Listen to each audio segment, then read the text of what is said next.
And that really has taken life of its own, and it's really become a huge part of my own vision for my own life, to see how many other brothers and sisters, not just from our community, but just in general, I can support, I can bring through via mentorship, through employment opportunities, and it's just become my calling, I guess, now. So. Just piggybacking off of that. Drawing from some of your own experiences with standing for inclusion and diversity and mentorship as you mentioned, what changes do you think the youth can make in their daily lives to strive towards humanitarianism? Yeah, I think it starts with having a vision for life.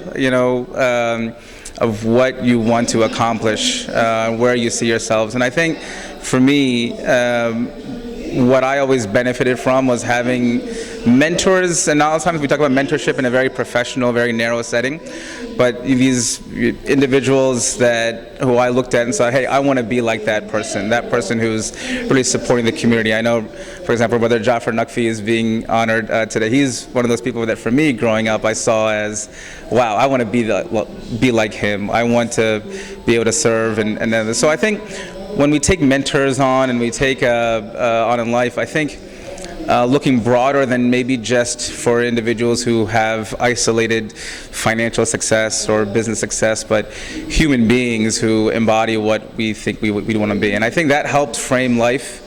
It frames a direction, it frames a commitment, and it goes beyond than just our own personal success, but then how we can bring an entire community along with us. Absolutely. You touched on this a little bit, but from receiving your bachelor's and doctorate degrees from the University of Maryland to holding your current position as Chief Medical Officer and co-founder of Personic Health, do you think that your outlook on humanitarianism has changed as you have grown in your career?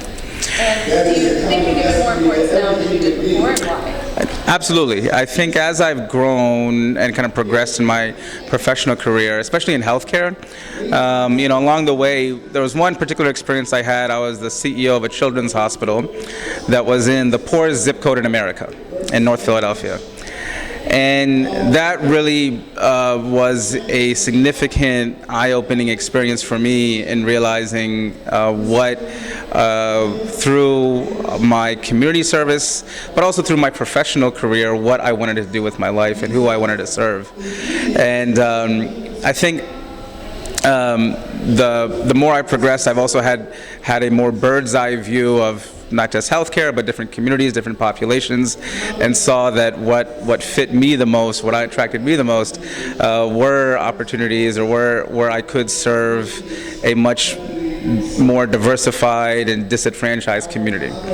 And one, I guess, kind of dovetailing the questions on what I would advise to youngsters or youth is also find career paths that allow you to feel fulfilled, not just in a purely financial sense, but also have you fulfilled in what you're providing as a service and what you're doing, to actually have a broader purpose to it.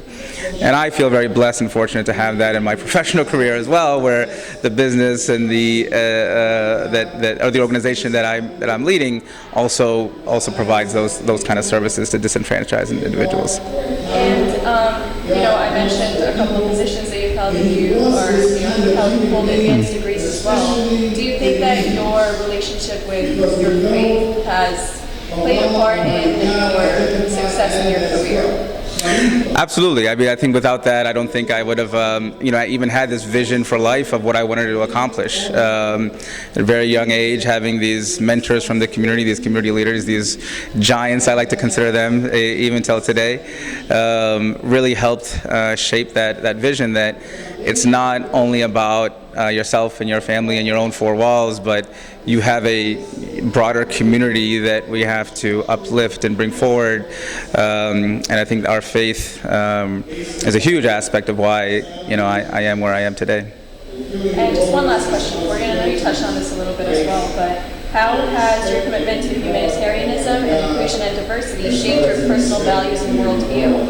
And what role has it played in your own, growth and development? So I think, in my, as I was progressing, and I saw myself naturally gravitating towards more diverse communities and diverse patient populations as well. And that really is what led me to become an emergency medicine physician initially, is to be able to serve communities. We always say in the emergency department is that when somebody is at their highest point of desperation, when they feel like they have nowhere else to go in life, they come to the emergency room. And I just felt that was such a unique blessing to be that person that was there to dig society out of its lowest moment.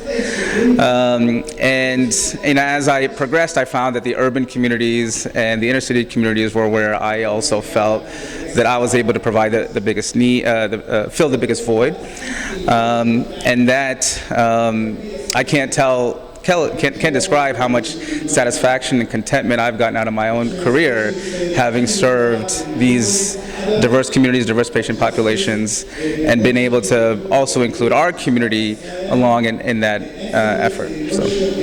That's an incredible way of putting it. You're talking about working in the emergency room, and I personally myself, and I know others in the community also hold doctors in a very high regard, and there's a huge reason why. And so, congratulations again. Thank you. On your award, and thank you so much. Thank you. I appreciate it. Thank you all.